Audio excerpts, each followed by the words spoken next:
ऊपर से अपने हाथ को वापस ले चुका है, जो उसके हाथ काट दिए गए थे जीएम पावर जब खींच लिया गया था। तो बस अब हमको यही है कि जल्द से जल्द लिखित में हमारे हाथ में आ जाए, क्योंकि देखिए ये तो लिखित में आएगी है, बस एक स्पष्ट तौर पे जीएम अपने को लेना स्टार्ट कर दे ऐसे लेटर की अब इंतजारी है, और वो भी बिल्कुल आ जाएगा। अब हमें रेलवे में आने से 100 to 10% कोई रोक नहीं सकता है, और राकेश भाई के नेतृत्व में तब हमारी बहुत बड़ी जीत होगी। अभी हम 90% अपनी जीत को आगे बढ़ चुके हैं, बस अब 10% बाकी है, वो भी जल्द से जल्द मिल जाएगी। तो यही बोलूंगा, रेल राकेश भाई के नेतृत्व में नेशनल रेल अप्रेंटिस के मार्गदर्शन तले हर एक एक बच्चे का रेलवे में समावेश हो जाए, कोई भी ना छूटे। तो यही मेरी सभी को शुभकामना रहेगी और यही दुआ रहेगी। राकेश भाई।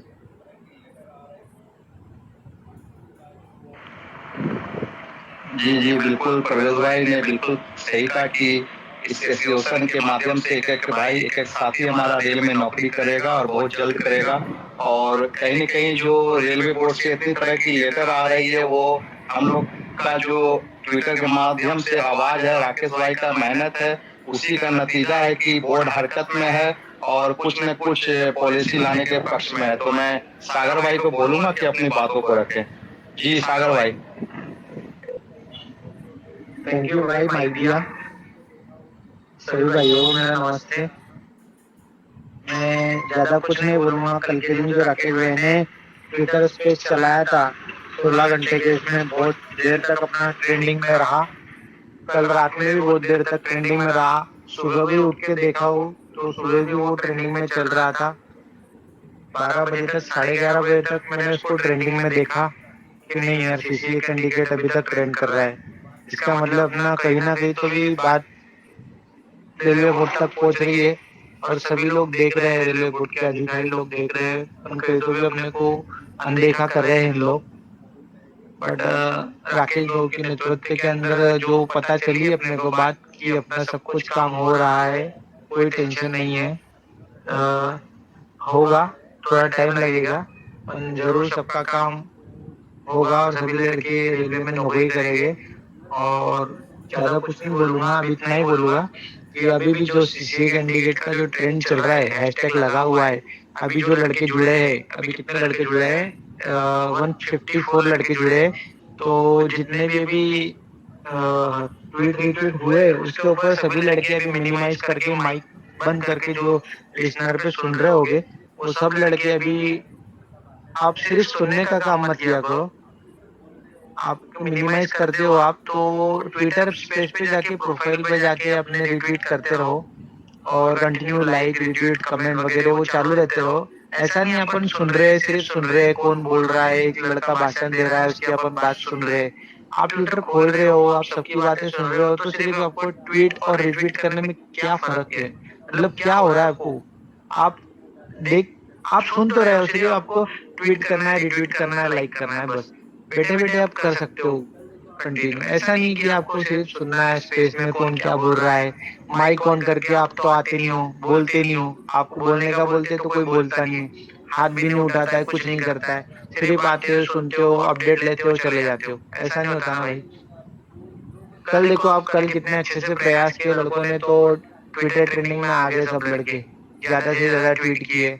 किसी को ट्वीट का प्रॉब्लम है तो ट्विटर, जिसको ट्वीट नहीं करते आता है तो ट्विटर का ग्रुप बना हुआ है व्हाट्सएप का, उसमें आगे आप ट्विटर के बारे में पूछो, हम मीटिंग ले लेंगे आपकी। 2 2 बजे आप मीटिंग, जिसको कुछ प्रॉब्लम है तो यहाँ पर आके बताए कि नहीं यार हमें प्रॉब्लम है, हमको ट्विटर चलाने नहीं आते, तो ट्विटर का ग्रुप बना है जिसमें हम सिखाते हैं ट्विटर कैसे चलाते हैं, लाइक वगैरह, ट्विटर में टैग कैसे करते हैं, हैशटैग कैसे लगाते हैं, मैसेज कैसे बनाते हैं, ड्रफ कैसे सेव करते हैं, वो भी आपको बता देंगे हम, अगर आपको नहीं आता है तो। बट आप जुड़ो, करो।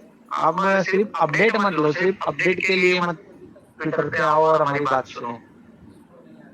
अगर किसी को नहीं आता है तो हम बताने के लिए तैयार हैं ना, हमने ग्रुप रेडी किया है ट्विटर का। जैसे हमने लॉकडाउन के चलते हुए बहुत से लड़के हम लोग एक्टिव थे और बहुत से लड़कों को हमने ट्विटर सिखाया है। रात रात भर बैठकर हमने, मतलब 2 2 बजे तक ट्विटर सिखाया है लड़कों को, जिसको नहीं आता था। इसमें अभी जुड़े होंगे विष्णु भाई वगैरह, बहुत से लड़के पुराने जब जुड़े होंगे तो वो सुन रहे होंगे। तो किसी को भी कुछ प्रॉब्लम आता है तो इसमें बताओ माइक ऑन करके कि नहीं भैया हमारे को प्रॉब्लम आ रहा है, तो हमको बताओ करके सिखाओ, तो हम सिखाने के लिए भी तैयार है।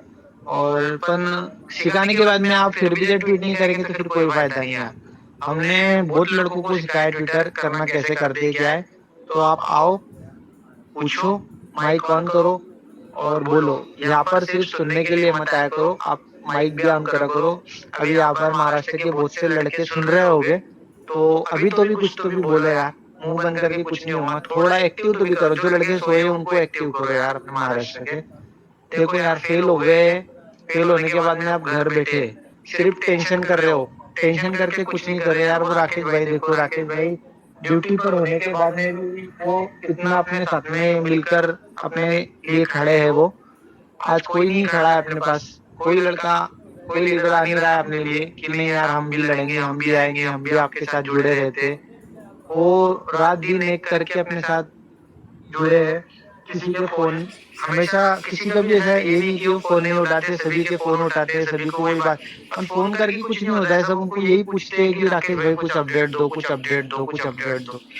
अपडेट क्या, आप राकेश भाई आप मीटिंग रखते हैं, रात भर दिन भर मीटिंग चलती है, उसमें आके आप पूछा करो ना कि राकेश भाई बताओ। हम यहाँ पर पूछो ना, आप फोन करके क्यों पूछते हो उनको कि कुछ अपडेट है क्या।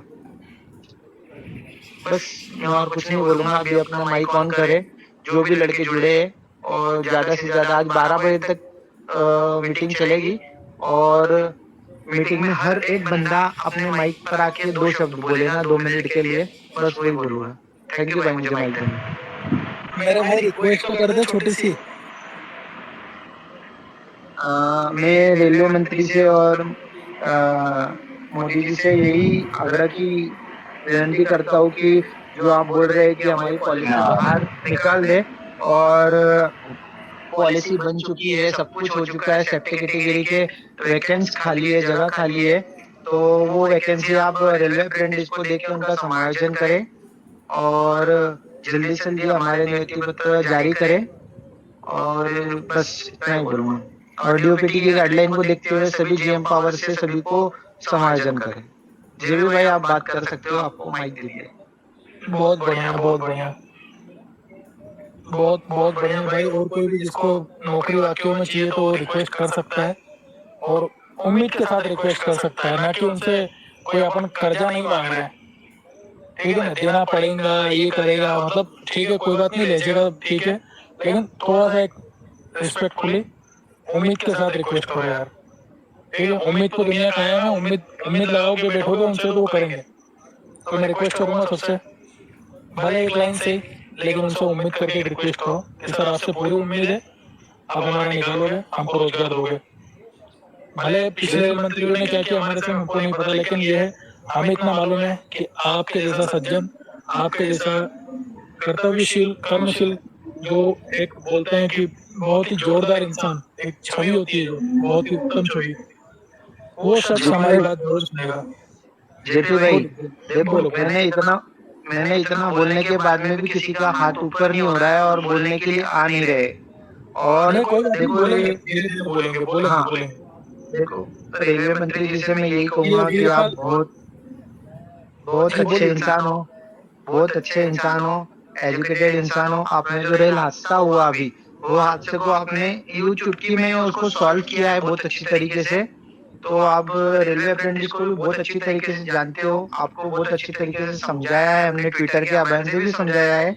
और अन्नामलाई जी के नेतृत्व में जो उन्होंने भी बहुत अच्छे तरीके से आपको समझाया। तो मैं यही सुनूंगा कि आपने हमारी बात को सुनिए और हमारा जल्दी से जल्दी कुछ तो भी करो, बस। जी सागर भाई, जेपी भाई, बिल्कुल सही बात। सभी को माननीय रेल मंत्री जी से रिक्वेस्ट करनी चाहिए कि प्लीज रेल मंत्री जी आप तो अप्रेंटिस की आवाज को सुनिए और हमें जल्द से जल्द प्लीज जीएम पावर से निपटे दीजिए। तो वीरपाल भाई का बहुत देर से हैंड राइज है, तो अपनी बातों को रखे। वीरपाल भाई। हाँ भैया, नमस्कार भैया सभी को। भैया जब 2014 में इलेक्शन हुआ था, मोदी ने बोला भी 7 लाख अप्रेंटिस भर्ती करना है। 7 लाख अप्रेंटिस तो रेलवे में है भी नहीं। फिर मोदी ने कहा भी साल में 2 करोड़ नौकरियां, 2 करोड़ तो 10 साल में तो 2 लाख को भी नहीं दे पाया। जैसे भैया मान लो भी ओपन वालों को बीच लेके 7 लाख तो फिर भी नहीं पूरा होगा जो रेलवे को अप्रेंटिस को भर्ती करने में लगा।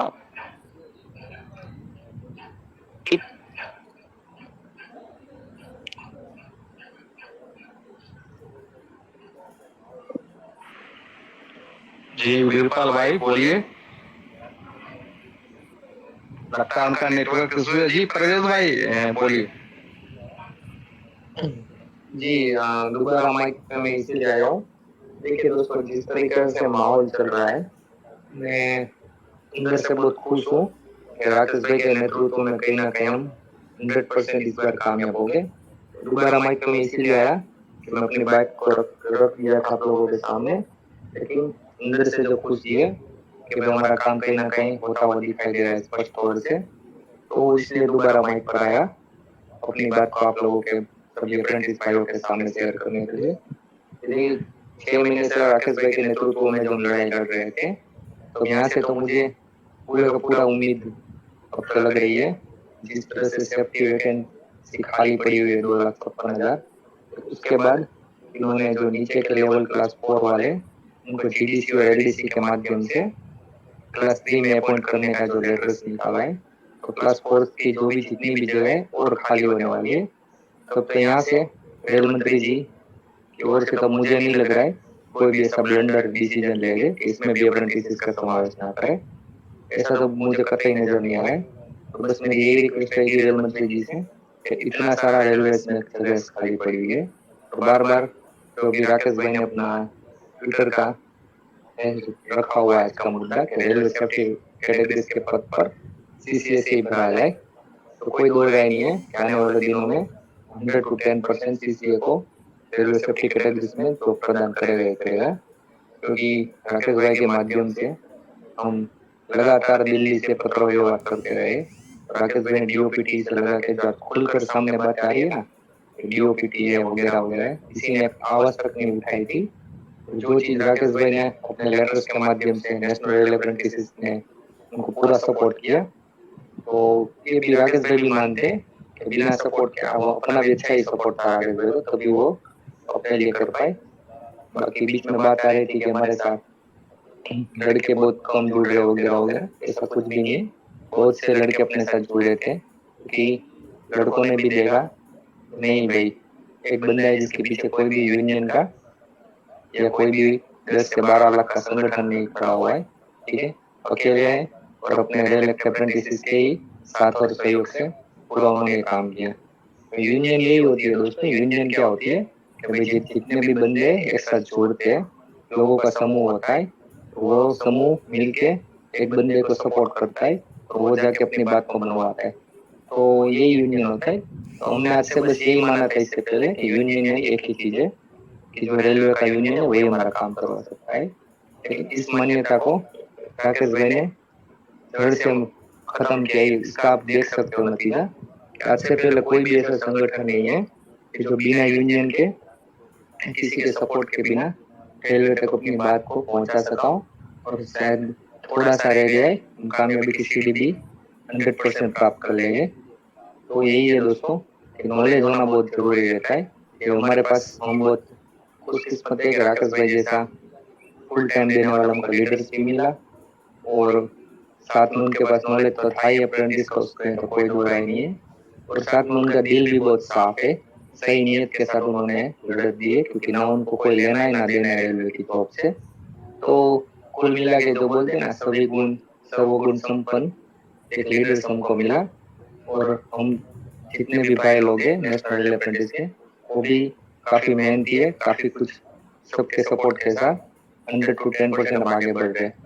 तो इसका नतीजा आप देख सकते हो कि जितने भी लेटर्स राकेश भाई ने लिखे डीओपीटी के माध्यम से, जो पहले छोड़कर जा चुके थे हमें, जिस पर हमें पूरी उम्मीद और भरोसा था कि चलो हमारे साथ अन्याय हुआ है तो ये हमको न्याय दिलाएगा, तो वो हर एक लोग अपना साथ छोड़कर जा चुके थे। बाकायदा यहाँ तक तंज भी कसे गए कि जीएम पावर या डीओपीटी की जो आप बातें कर रहे हो, ठीक है, आपसे कोई होशियार नहीं है, इससे पहले भी बातें रखी गई है, रेलवे नहीं सुन रहा है, तो अभी भी नहीं सुनेगा। इतने बड़े बड़े यूनियंस की बातें नहीं सुनी दी जा रही है, तो आपकी कैसे सुनेगा।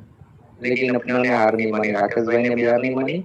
नेशनल रेल अप्रेंटिस भी लगातार प्रयास करता रहा कि भाई जितने भी लेटर्स है राकेश भाई के पास, जितना भी नॉलेज है 100 to 10% उन्होंने अपने इस मूवमेंट में दे दिया। तो उन्होंने जितने भी लेटर्स लिखे आज आप भी देख सकते हो, अपने व्हाट्सएप पे सब पर शेयर किया गया है कि भाई राकेश भाई ने क्या क्या चीज किया। जो भी निकल कर आ रहा है जीडीसी एलडीसी वाला मामला, डायरेक्ट रिक्रूटमेंट की जाए बिना किसी इम्तिहान के या वो वगैरह आरआरबी के माध्यम से ना हो। तो खुद आप देख सकते हो कि जीएम को भी पावर दे दिया गया है। तो कहीं ना कहीं हमारी मूवमेंट का ही ये नतीजे, बहुत बड़ी बात नहीं कर रहा हूँ, 100 to 10% की बात है कि जो सेफ्टी कैटेगरीज वाले तो सेंट्रलाइज में जॉब कर रहे हैं, उनका ये मामला कब से लंबित पड़ा हुआ था कि 4 वाले को 3 में जीडीसी एलडीसी के तर्ज पे जीएम को पावर देके पोस्ट क्रिएट करके भरा जाए, वो काम नहीं हो रहा था। तो हमने सेम राकेश भाई ने यही मुद्दा उठाया और पूरा संविधान के मुताबिक उठाया कि डीओपीटी की गाइडलाइंस के मुताबिक जीएम को पावर देना चाहिए, वो अपनी जगह भी क्रिएट कर सकता है और साथ साथ में रेल एक्ट अप्रेंटिस को भी जगह क्रिएट करके भर सकता है। तो उन्होंने शुरुआत कर दी है, अपने से नहीं की तो कोई बात नहीं, लेकिन जितने भी सेफ्टी कैटेगरीज की है जो जगह खुली है, जो 4 वाले 3 में जा रहे हैं, तो कहीं ना कहीं हमारी मूवमेंट का नतीजा है कि रेलवे ने ये 6 महीने से हम लोग चिल्ला रहे थे कि जीएम को अपनी जगहों को क्रिएट करने का पावर देना चाहिए, ठीक है। क्योंकि जितनी भी भर्तियां होती है वो पंचवर्षीय योजना की तरह होती है, उसमें बहुत सारा जो प्राइवेट एजेंसियां रहती है उसमें भी भ्रष्टाचार का खुलेआम छूट मिलती है और वो हमें देखने को भी मिला।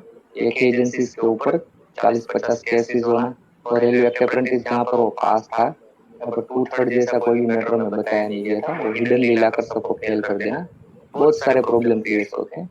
सारी की सारी चीजों को राकेश भाई ने और अपने नेशनल रेल अप्रेंटिस ने उनको सहयोग करके बहुत बखूबी से रखा हुआ है। और जो लोग मना कर रहे थे कुछ नहीं होगा वगैरह वगैरह, तो वो आज सेम अपने ही लेटर की भाषा बात करे जो राकेश भाई ने 3 महीने पहले दिल्ली में जो लेटर दिया गया था, मैंने खुद पढ़ा था, राकेश भाई से काफी कुछ सीखता भी रहता हूँ मैं। वही लेटर सेम टू सेम आज उसको उठाकर वो बात कर रहे, ट्वीट भी कर रहे, वीडियोस भी बना रहे, रेलवे को अपना कॉपी कैट लेटर भी दे रहे कि डीओपीटी की गाइडलाइंस के मुताबिक इनकी भर्ती की जाए। तो ऐसा इसलिए कर रहे हैं दोस्तों, देखिए संगठन पे विश्वास रखना पहले बहुत जरूरी होता है। तो जहाँ पर बड़ी बड़ी शक्तियां मना कर रही थी तो हमारा हौसला टूट रहा था, ठीक है, हमारी हंसी उड़ाई जा रही थी क्या होता है डीओपीटी, ये स्टूडेंट लोग कैसे जानते हैं डीओपीटी क्या होता है, वो तो सिर्फ बड़े बड़े अधिकारियों को ही मालूम रहता है। ये सब मान्यताओं को हमने सिरे से नकारते हुए आगे बढ़ते रहे। खुद देख सकते हो कि जिस तरह के लेटर निकल रहे, आपको जो सांसदों को देने के लिए लेटर बताया गया था उसको आप सिमिलरिटी कीजिए, आपको बिल्कुल मालूम चल जाएगा कि नहीं यहाँ से 100 to 10% हमारी बात को सुन लिया गया है कि हम जो बात कर रहे थे डीओपीटी के गाइडलाइंस के मुताबिक जीएम को जितनी भी जगह है उसको क्रिएट करने का शक्ति प्रदान करनी चाहिए, तो वही चीज उन्होंने स्टार्ट कर दी है। और जो भी बात है वो अपनी, तो बस शॉर्ट में इतना ही बोलूंगा कि पहले ये 4 वाले जितने भी है सीडीसी एलडीसी के माध्यम से 3 में आ जाएंगे, तो जितनी भी जगह बचेगी तो उसने जीएम का पावर क्रिएट कब किया है। और मैं यहाँ से ये नहीं मानता हूँ कि वो हमको सीरियस है, ये जितनी भी जगह क्रिएट होगी तो वो अगर 4 वालों को 3 में आने के लिए ये पावर यूज कर सकता है, तो मुझे पूरा विश्वास है, पूरी उम्मीद है कि 100 to 10% जो जीएम पावर क्रिएट होगा उसमें अप्रेंटिस का भी इन सेफ्टी कैटेगरीज में 100 to 10% समावेश होगा। तो बस यही दुआ है और बस यही ऊपर वाले पे मैं दुआ करूंगा कि राकेश भाई को कामयाब करे, जितने भी हमारे अप्रेंटिस है सबके घर में 2023 से पहले रेलवे की जॉब आ जाए। कुमार जी बिल्कुल प्रवेश भाई, बिल्कुल आपने सही कहा कि हम लोग का खुश नसीबी है कि राकेश भाई जैसे जानकार लीडर हमारे साथ हैं, जिन्हें अप्रेंटिसेस की एक एक बात का ज्ञान है, समझदारी भी है कि कैसे बंदों से अपने कामों को, अपने टास्क को पूरा करवाना। और कहीं न कहीं हम लोग का भी जिम्मेवारी है कि राकेश भाई को टास्क को पूरा करते हुए अपना जो जीएम पावर का डिमांड है उसे बहुत जल्द लाना है। तो मैं आनंद भाई को बोलूंगा कि अपनी बात को रखे, फिर योगेंद्र भाई।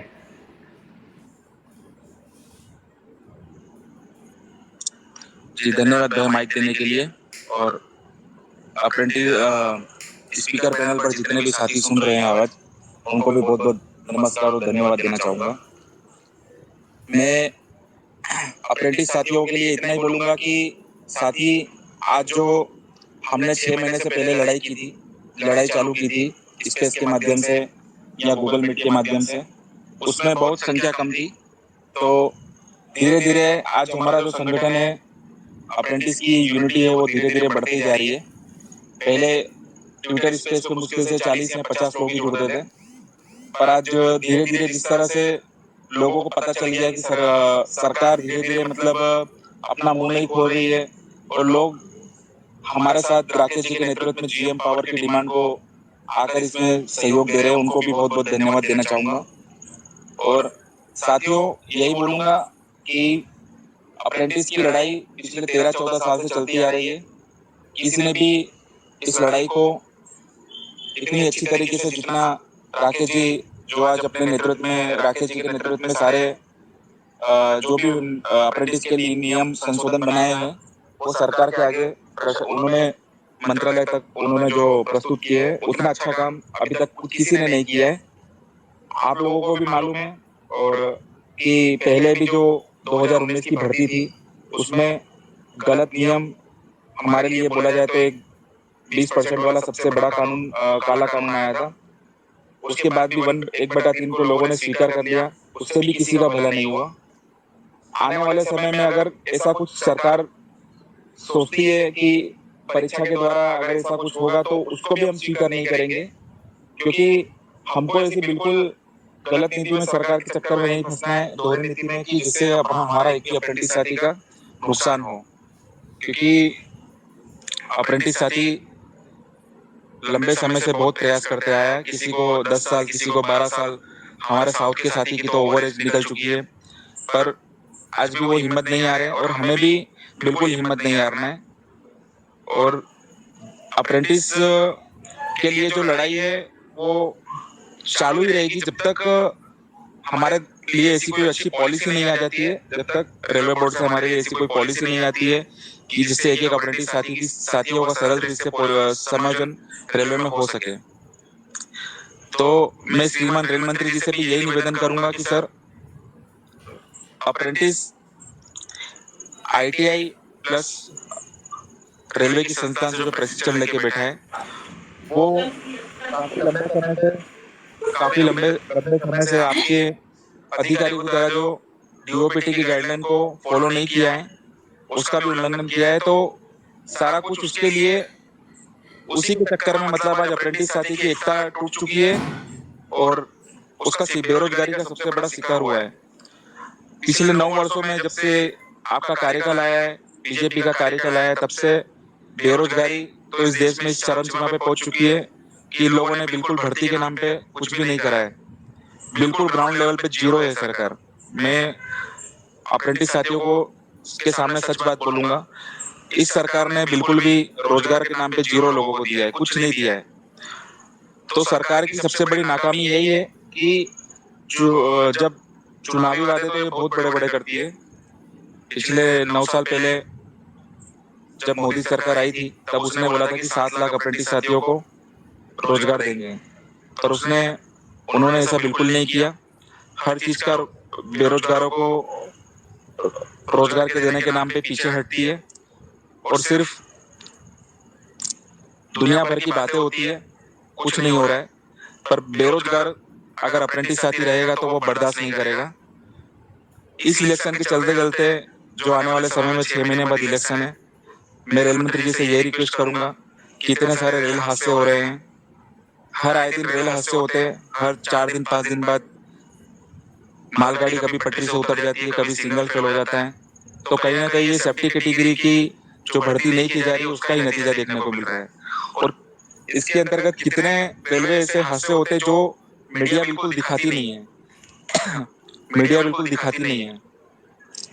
मीडिया में तो 80 चैनल बिके हुए हैं, पर मैं रेल मंत्री जी को यही बोलूंगा कि कहीं ना कहीं बेरोजगार जो आज अप्रेंटिस इस हद तक पहुंच चुका है कि उसको उसके सामने बिल्कुल भी कुछ नजर नहीं आ रहा है। वो अपने आप को सोच रहा है कि क्या ऐसा सरकार कभी अप्रेंटिस साथियों के लिए अच्छी पॉलिसी निकाले। रोज सुबह यही सोचता है वो कि आज हमारे लिए कुछ अच्छी पॉलिसी सरकार निकालेगी। तो मैं श्रीमान रेल मंत्री जी से भी यही निवेदन करूंगा कि सर, इतने दिन हो गए पर अप्रेंटिस साथियों को सिर्फ टाला जा रहा है, पर इससे बेरोजगार अप्रेंटिस साथी रहेगा तो इससे कुछ भी फायदा नहीं होने वाला आप लोगों को। सबसे पहले अगर बेरोजगारी दूर करनी है और रेल हादसों को रोकना है तो सबसे पहले जो सेफ्टी कैटेगरी के वैकेंसी जो 3 लाख पद खाली रह गए उसमें सबसे मेन प्रायोरिटी पहले प्रायोरिटी अब रेलवे अप्रेंटिस को दी जानी चाहिए, क्योंकि वो प्रशिक्षण लेके बैठा है। वो कोई बाहर का व्यक्ति नहीं है कि वो अपने डायरेक्ट रोजगार की डिमांड मांग रहा है। पहले जो 2014 से पहले जितने भी अप्रेंटिस साथी जो अप्रेंटिस करके निकलता था उसका सीधा 6 महीने 3 महीने के अंदर समायोजन हो जाता था। उसको बिल्कुल भी लड़ाई करने की जरूरत नहीं पड़ती थी। उस समय तो कोई ट्विटर स्पेस नहीं था, वो अपनी बातों को भी पहुंचा नहीं सकता था। पहले की सरकारें गरीबों की सरकार थी, हमारी जो मनमोहन जी की सरकार थी, कांग्रेस की सरकार थी, जिसको आज ये बदनाम उस अप्रेंटिस साथी का रेलवे में समायोजन हो जाएगा। इतनी बड़ी संख्या में आज 60,000 65,000 अगर रेलवे अप्रेंटिस रोजगार की डिमांड कर रहा है तो वो सरकार रेल मंत्री जी आपकी सरकार की दोहरी नीति के कारण कर रहा है वो। क्योंकि अगर आप समय समय पर उसको रोजगार देते रहते तो मुझे नहीं लगता कि इतना सारा अप्रेंटिस आज बेरोजगार बन के घूमता। और जितने अप्रेंटिस वर्तमान में जो रेलवे विभाग में काम कर रहे हैं उनको भी जागृत हो जाना चाहिए, ताकि वो भी अपना ऐसा कोई नियम कानून सरकार बदल दे कि अप्रेंटिस करने के 3 महीने 6 महीने के बाद उसको नौकरी प्राप्त हो सके। हम बिल्कुल भी नहीं चाहेंगे कि जिस तरह से आज हमें यूनिटी इकट्ठा करनी पड़ रही है। राकेश जी 6 महीने से जो इतना अच्छा काम कर रहे हैं, अप्रेंटिसों को जोड़ने का काम किया उन्होंने। धीरे धीरे आज संगठन बढ़ते जा रहा है, आगे भी संगठन बढ़ेगा हमारा बिल्कुल। और हम नहीं चाहेंगे कि आने वाले समय में ऐसा कोई अप्रेंटिसों के साथ स्थिति खराब हो, ताकि बेरोजगारी के लिए उसको अपना अपना एक संगठन बेरोजगारों को उठा के इसमें ट्विटर के माध्यम से जोड़ना पड़े। तो सबसे बड़ी बात यह है रेल मंत्री जी कि इतने बड़े बड़े आपके सामने हादसे हो गए, अभी भी आप क्या विचार कर रहे हो, क्या सोच रहे हो अप्रेंटिसों के लिए, वो बिल्कुल भी हमको पता नहीं चल रहा है। जितनी जल्दी हो सके अप्रेंटिस साथियों के लिए ऐसी पॉलिसी निकालिए जिससे अप्रेंटिस साथी ट्विटर पर लड़ने की जगह रेलवे में अपना काम करे और उसका समय खराब ना हो, क्योंकि धीरे धीरे उसका उम्र तो निकलते जा रहा है। आप लोग इलेक्शन के चलते सिर्फ इलेक्शन पे जो दूसरे मुद्दे हैं उस पर ध्यान दे रहे हो, बाकी जो मेन मुद्दे हैं जहाँ से आपको चुनाव लड़ना है, जिस मुद्दे पे आपको चुनाव लड़ने की जरूरत है, अब देश में इतना सारा भ्रष्टाचार, बेरोजगारी, महंगाई, ये कभी मुद्दे पे आप लोगों ने कभी खुल के बात नहीं की है, जिसका परिणाम आप लोगों ने कर्नाटक में देखा है। आने वाले समय में छत्तीसगढ़, राजस्थान, MP जहाँ पर भी चुनाव होंगे तो वहां पर भी युवा वर्ग आपको जवाब देगा। ऐसा नहीं है कि अप्रेंटिस का साथी बेरोजगार बन के बैठा है। देश में ऐसे सारे टेक्निकल विभाग है, इतनी सारी भर्तियां हैं जो आप लोगों ने पूरी खत्म कर दी है, उसके विरोध में आपको चुनाव परिणाम देखने को मिलेंगे। मैं श्रीमान रेल मंत्री जी से यही निवेदन करूंगा कि सर, ऐसे युवाओं को बेरोजगार और प्रशिक्षित युवाओं को बेरोजगार रखेंगे तो मुझे ऐसा लगता है कि सारी संस्थानों को ट्रेनिंग देना ही बंद कर देना चाहिए, क्योंकि वो अगर ऐसे ट्रेनिंग लेके घर पे बैठा रहेगा तो उससे अच्छा तो वो है कि प्राइवेट कंपनियों में अपना भविष्य बनाएगा। सबसे पहले आप लोगों को ट्रेनिंग देने के नाम पे ऐसा पक्का रोजगार देना पड़ेगा जिससे अप्रेंटिस साथियों को साल भर के बाद उसको रोजगार मिल सके। तो कल भी हमारा ट्विटर स्पेस बहुत अच्छा चला। जरूर सरकार पे दबाव पड़ रहा है, ऐसी बात नहीं है कि सरकार उन पे दबाव नहीं पड़ता है। ग्लोबल लेवल पे पूरी भारत की जनता मैं थोड़ा सा बोलना चाहूँगा। ऐसे काफ़ी लोगों के हैंडराइज भी हैं, तो आपने बहुत अच्छा बोला। और कहीं ना कहीं सभी साथियों को चाहिए कि स्पीकर पैनल पर आकर बिल्कुल आनंद भाई की तरह बिल्कुल अपनी समस्या को, जिस तरीके से हम रेलवे बोर्ड के शिकार हैं, उसको रखना चाहिए सभी को। और दूसरे नंबर पे साथियों भी जिस तरह परवेज भाई बोल के गए हैं, अभी मौजूदा एक नोटिफिकेशन घूम रहा है पोस्टें क्रिएट करने का, तो इसको थोड़ा सा गहराई से समझने की जरूरत है। हम लोग क्या मांग रहे थे? हमको सीधी भर्ती चाहिए, डायरेक्ट रिक्रूटमेंट, और डिपार्टमेंटली प्रमोशन का लेटर आया, उसके साथ ही सेफ्टी कैटेगरी की वैकेंसी को क्रिएट करने का पावर मिल गया। क्रिएट करने का पावर मतलब पोस्टें बनाने का। अब आप खुद सोचिए कि अगर जीएम को पोस्टें बनाने का पावर मिल गया तो उन पोस्टों पर किसको रखेगा? पोस्टें खाली तो नहीं रहेंगी, आरआरसी से तो नहीं रखेगा, आरआरबी से तो नहीं मांगेगा, सीधा सीसीए से रखा जाएगा। तो डायरेक्टली नहीं बोलकर इनडायरेक्टली ये काम जो है वो रेलवे के हाथ में आ चुका है, जीएम के हाथ में आ चुका है। तो बस कुछ दिन की ही बात है कि हम लोगों का जो काम हम लोग चाह रहे थे कि हो जाए वो बिल्कुल सामने आ रहा है एक करके। अब इसमें दो पॉलिसीज होंगी कि मान लो अगर पोस्टें क्रिएट हो गई और पोस्टें क्रिएट होने के बाद एक आएगा कि इन पोस्टों को भरा कैसे जाए, उसका नोटिफिकेशन आएगा। फिर उस आप लोगों को पता ही है जब ये चीज सामने आती है कि किस तरीके से इन पोस्टों को भरा जाना है, तो उसके बाद वो पूरा प्रोसेस उसमें डिस्क्राइब कर देगा। तो कहीं ना कहीं ये बिल्कुल काम इनडायरेक्टली सामने आ रहा है कि जो चीज हम जिस चीज की मांग कर रहे हैं वो बोर्ड डायरेक्टली नहीं बोल रहा है, मगर अपनी कानूनी लैंग्वेज के अंदर, अपनी लीगल लैंग्वेज के अंदर जो भी वो लीगल एडवाइजर के थ्रू जो काम करते हैं उसके माध्यम से उन्होंने अपने हिस्से का काम करना शुरू कर दिया है। बस हम लोगों को यूनाइट रहना है। हम लोगों को जिस तरीके से कल ट्रेंड किया है, ट्रेंड एक समझ लीजिए मिसाल था। मैं तो इतना मानता हूँ कि मैंने आज तक तो कोई भी स्पेस ऐसा नहीं देखा जो 14-14 घंटे चलता हो। आप लोगों को मतलब मैं बिल्कुल बधाई दूंगा कि हम लोगों ने 14 घंटे 7 मिनट कल जो स्पेस चलाया, वो स्पेस की बदौलत हम लोगों ने ट्रेंड भी कराया अपना सीसीए हैशटैग को।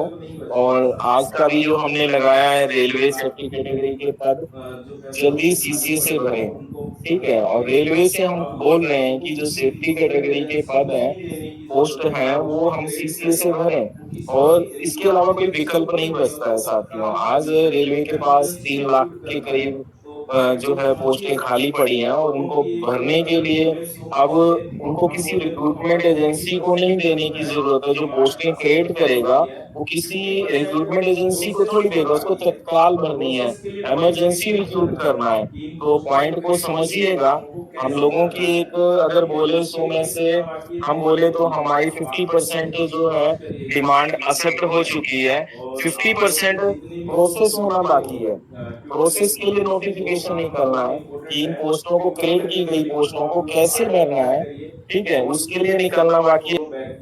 बात को समझने की कोशिश करिएगा जितने लोग जुड़े हैं। और आप लोग जितने भी लोग जुड़ते हो ट्विटर के ऊपर, इसमें 2 काम बहुत इंपॉर्टेंट है कि ऊपर लगे हुए लिंक को आप लोग आरटी किया करिए, एक दूसरे को फॉलो और फॉलो बैक दीजिए, ताकि आप लोग एक दूसरे के साथ संगठित हो जाएंगे, ठीक है। और यही हमारी रिस्पॉन्सिबिलिटी है कि आज हम जो 6 महीने से लगे हुए हैं जिस काम के अंदर, वो काम तभी पूरा होगा जब हम सब यूनाइट हो जाएंगे। क्योंकि देखिए सरकारें हैं और डिपार्टमेंटली प्रशासन है, सब काम अपने तरीके से करते हैं।